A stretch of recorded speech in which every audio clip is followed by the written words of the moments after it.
All right, how you guys doing today? We about to hop into this reaction. First things first, though, make sure you like that video, hit a little exit full screen, scroll a little bit, like it, and then full screen it back up. You feel me? And I want to apologize for this coming late. Last week, I actually missed the class that I had on this day of the week, and this time I just realized it starts at 1, ends at 3:40, and after that I have my lab. So I'm recording this at 12:30, and I'm gonna get back to my room probably around 5:36 ish. So you're definitely getting this around 7. But I appreciate you for rocking with me. I hate that I said that again. I'm sorry. I thank you for rocking with me.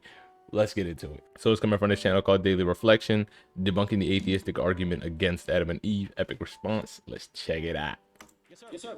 Yes, sir. What's your name? Hey, my name's Kyle. Hey, Kyle. Hey, so my question stems on original sin and science, really. Okay. So as far as I understand it, original sin is really important to Christian doctrine because it's what introduces sin into the world through man.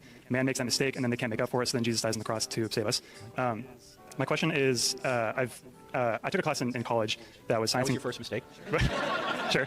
But the class is called Science and Christian Faith. And so we talk about different scientific issues and how they kind of can pose challenges to Christianity. And the one challenge that I didn't really understand how to rectify, how to understand, was the idea of original sin and science showing how one example was genome sequencing, basically showing that like the population couldn't have been lower than around 10,000 people. And so if that kind of disproves Adam and Eve, the story of Adam and Eve, and it shows that that was more of a metaphorical story, how do you reconcile original sin and the importance of that when you have science showing that that story couldn't have actually First of happened? all, This came from a Q&A session with Frank Turek at Boise State University in Boise, Idaho. In other terms, he wants to know, how can Christians believe in original sin in the story of Adam and Eve when science suggests that the story might not be literally true? Let's go in and see why Christians still believe in literal Adam and Eve. those genome studies seem to come up with different results almost every 5 years, it seems. And Dr. William Lane Craig has just done some research on that. He's a Christian philosopher and apologist and wrote a book called The Historical Adam. I haven't read the book yet, but I think he addresses that issue in that book. So you may want to check that out. I think he can trace it back to just a couple. And so it depends on which scientist you're talking about. What we need to remember is that science doesn't say anything. Scientists say things. And are they interpreting the data right? Because if you notice, scientific theories change all the time. Because new information comes in, and sometimes they don't have the right information, or sometimes they interpreted the information they had improperly. So I wouldn't write off Adam and Eve because some scientific study seems to suggest that the smallest population could be 10,000 people. Although other Christian theologians might say, even if that were the case, God breathed into those two, Adam and Eve, a humanity of some kind, and that from that point on, those were the first two human beings. But it's all speculation to a certain extent. And I would look up Craig's book and see what you get out of that. Okay, so you say breathed into two people. Do you mean like breathed into a population that was larger than that, and then they kind of called that Adam and Eve, or do you mean actually two people? I'm just saying some of these other theories I've heard by other Christians. Like there was a group of hominids prior to that, and then Adam and Eve were the first two. I don't think that's the solution. I'm just saying this is what other people are saying. I think God created Adam and Eve out of the dust, just like it says. But people trying to shoehorn these studies into a explanation might say something like that. Okay. But What was the name of the book I again? don't think these studies are definitive, is what I'm saying. Okay, what was the name of that book again? It's called The Historical Adam. Okay. I think it's called The Historical Adam. In Quest of the Historical Adam. Just look for William Lane Craig, you'll find it. Yeah, okay. All right. All right. Thank you. Yes, sir. This is an excellent topic because it raises a crucial point concerning the junction of faith and science. First, let us establish that the notion of original sin is central to Christianity. It teaches that sin entered the world through Adam and Eve, resulting in a fallen human nature that affects all people. This is why Jesus' sacrifice is so important. He provides redemption from the original sin. Now let us address the scientific issues, specifically the notion that human genetics indicates that our population could not have been smaller than 10,000 individuals. How does this fit with the biblical story of Adam and Eve? First, it is critical to recognize that science and faith address different types of concerns. Science excels in explaining the natural world, how things operate, how life developed, and so on. Faith, on the other hand, addresses concerns of meaning, purpose, and morality. When considering the tale of Adam and Eve, it's crucial to remember that the Bible isn't just a scientific textbook. The Genesis story focuses on who created us, why we were formed, and what our relationship with God is like. The emphasis is on religious truths rather than exact scientific specifics. When it comes to genetic data, it's crucial to remember that scientific findings are often uncertain. Genetic research have revealed that the human population has never been as tiny as two people. However, these studies are based on certain models and assumptions, which may alter when new information becomes available. It is also feasible to interpret the genetic bottleneck hypothesis in a way that is consistent with the historical Adam and Eve, such as the concept that they were representatives or chiefs of a broader population. Another viewpoint, which some theologians and scientists hold, is that the account of Adam and Eve may have both historical and symbolic components. For example, Adam and Eve might have been genuine people selected by God from an existing population to bear his image in a unique fashion, thus establishing a new connection with God. This method attempts to harmonize the spiritual principles of the Bible with scientific facts without constraining either to a strict interpretation. Furthermore, the Genesis tale focuses not on population quantity or the specific manner of creation, but on the reality that God created humanity for a purpose and that mankind fell into sin, necessitating salvation. The theology of original sin focuses on the human condition, our proclivity to rebel against God, rather than the specifics of how the first people came to be. To summarize, while scientific research provides significant insights into our physical beginnings, it does not always contradict Christian theological beliefs. The story of Adam and Eve in the Bible teaches us about our connection with God and the reality of sin, both of which are still important today, regardless of how we were born. Christians believe in original sin, not because of how it occurred in historical or scientific terms, but because it explains the spiritual truth of human nature and our need for redemption through Jesus Christ. So I'm not gonna lie, I don't think that was an epic response, but nonetheless, I think it opened up some good discussion points. So for instance, he mentions the population couldn't get under 10,000.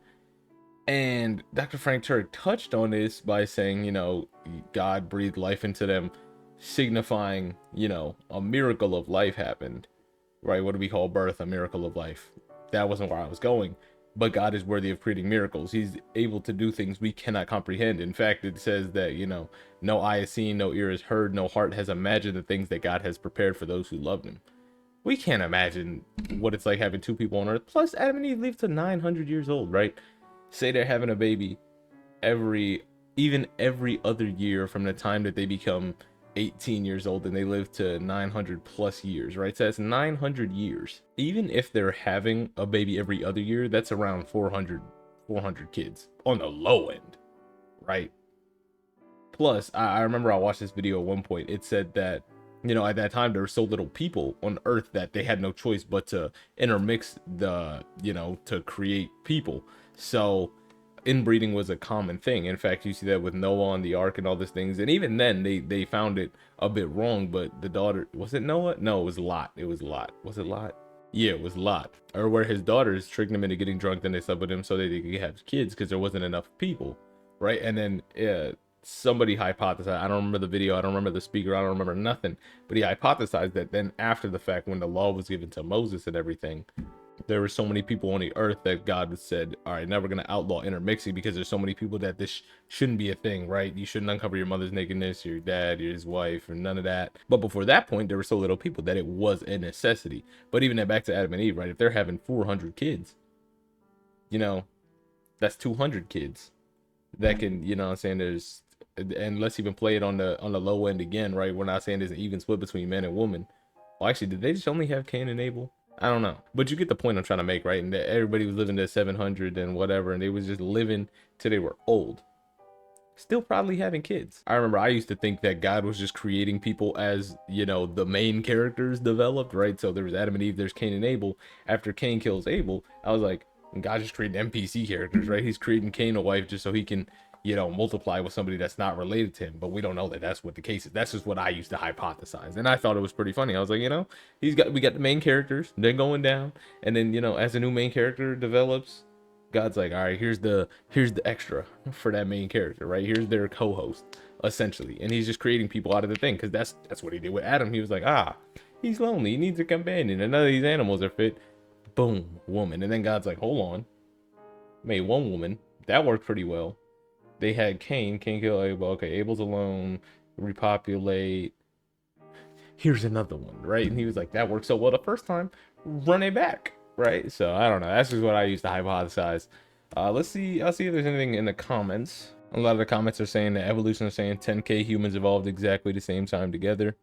10,000 humans popped up at once. And somebody says, so not only do scientists or evolutionists believe that everything came from nothing in a magical explosion, they also believe that their never observed magical microevolution suddenly occurred in 10,000 monkeys at the same time. Wow. I just don't have enough faith to be an evolutionist. And he did bring up a great point, right? A lot of these studies and a lot of what scientists do is based on assumptions and other things like that, right? They assume that nothing is tampered with. They assume that this was in place, and that's how we get that, right? They run the I forget the name of the thing, the population expansion thing, based on they reverse engineer and get 10,000 probably as the base. And then they're like, it's got to be 10,000 people. But you know, like I said, these people live until 900. God's the worker of miracles. You can't stop his reign. You can't stop it. If he wanted to make billions of people from 2, he would do it. If he wanted to make billions of people from 2, cut that junk off about a little bit of the way in, and then repopulate based off 6 people, Noah and his kids.